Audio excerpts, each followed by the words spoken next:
Hi guys, എല്ലാവരും സുഖമായിട്ടിരിക്കുന്നോ? ഇന്ന് ഞാൻ നിങ്ങൾക്ക് സിമ്പിൾ നാരങ്ങക്കറി റെസിപ്പി കാണിച്ചു തരാം കേട്ടോ. അപ്പം ഈ നാരങ്ങക്കറിക്ക് എന്തൊക്കെ ഇൻഗ്രീഡിയൻസ് വേണമെന്ന് നമുക്ക് നോക്കാം കേട്ടോ. ചെറുനാരങ്ങയുടെ സ്കിന്ന് നമ്മൾ സ്ക്യൂസ് ചെയ്തതിന് ശേഷം ഉള്ള ആ സ്കിന്നാണ് യൂസ് ചെയ്യുന്നത് ഇതിന്.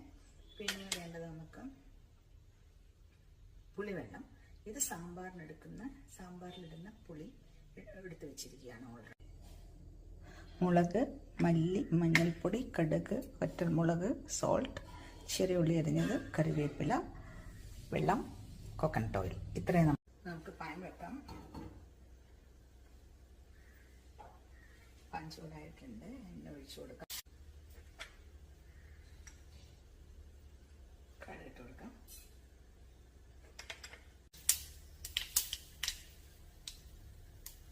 കടുക് പൊട്ടിയിട്ടുണ്ട്, നമുക്ക് ചെറിയ ഉള്ളി ഇട്ട് കൊടുക്കാം.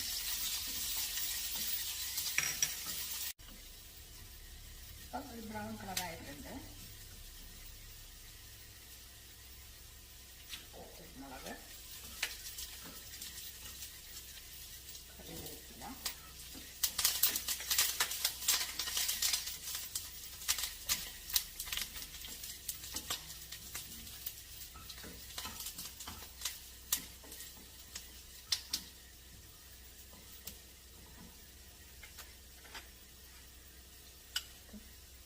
രണ്ട് സ്പൂൺ മല്ലിപ്പൊടി,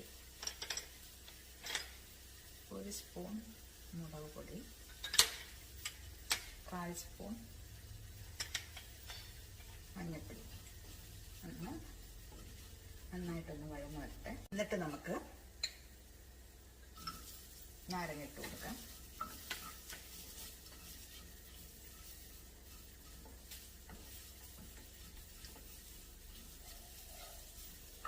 സോൾട്ടും കൂടി പെട്ടെന്നൊന്ന് വഴന്ന് കിട്ടാൻ വേണ്ടി നമുക്ക് സോൾട്ടും കൂടി ഇട്ട് കൊടുക്കാം.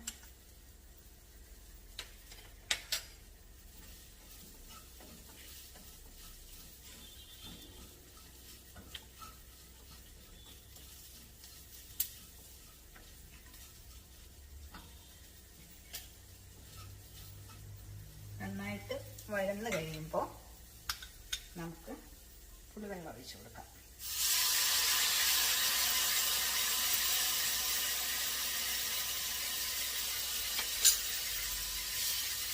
കുറച്ച് വെള്ളം കൂടി ഒഴിച്ചു കൊടുക്കാം.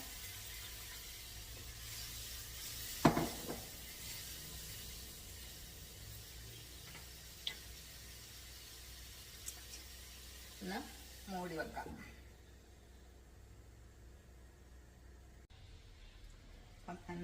നന്നായിട്ട് തിളച്ച് വന്നിട്ടുണ്ട് കേട്ടോ. നമുക്ക് നോക്കാം. ഒരല്പം ഒന്ന് കുറുകണം. അത് കുറുകി കഴിയുമ്പോഴതിന് ടേസ്റ്റ് സ്മെല്ലൊക്കെ വരിക കേട്ടോ. ഒന്ന് ടേസ്റ്റ് ചെയ്ത് നോക്കിയാലോ.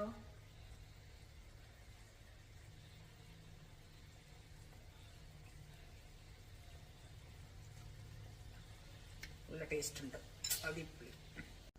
ഇതൊരു സിമ്പിൾ റെസിപ്പിയാണ്, എല്ലാവരും ട്രൈ ചെയ്ത് നോക്കണം. ഇന്ന് ഇത്രയേ ഉള്ളൂ. Bye bye.